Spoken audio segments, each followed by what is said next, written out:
that the Atlantic City Police Department and every municipal police department has very specific and clear guidelines for how they interact with federal law enforcement when it comes to civil immigration. And basically it says we don't. The upside to that is that it means that when ICE is coming and doing civil removal, they're doing it on their own and they're not doing it under the guise of the Atlantic City Police Department or under the taxpayer dollars of the city of Atlantic City. The downside of that is that we don't coordinate with ICE. So we don't know when they're here, we don't know what they're doing, they don't coordinate with us. And in such an environment, it allows difficult and complicated things to happen, as happened just recently, where there was folks from one of the outreach organizations that represents parts of the Latino community that was following ICE around and believed that there was a problem. The ICE officer came to the Atlantic City Police Department and asked for help.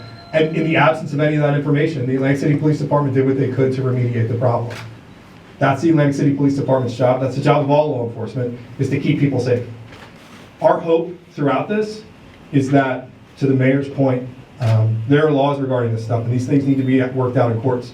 That's where we hope that it gets to. We hope that it doesn't explode out into our streets and we don't see some of the terrible things happen here in Atlantic City that have happened elsewhere. If we can maintain calm, we can continue to have conversations with all of our friends that are up here before you, I think we get through this. But I think it will be absolutely critical that we make sure that we maintain those lines of communication so this can go to the courts, because that's where we want to deal with it, not out on the street.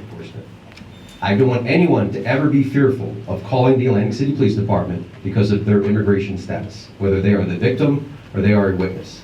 That being said, in accordance with that directive, if we ever get a call from ICE or anybody else that there is a crime being committed, that they are in harm's way, that they are in fear of their safety, we are responding. We are going to assess the situation and we're going to act accordingly in compliance with that directive. So just because somebody sees us with ICE does not mean we are doing immigration enforcement.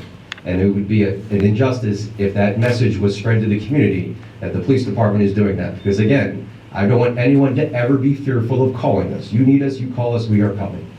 But just so we're clear, if ICE calls us and they are in fear for their safety, we are also coming. But we are impartial and we are fair, and we will do what we have to do in accordance with that policy. Thank you.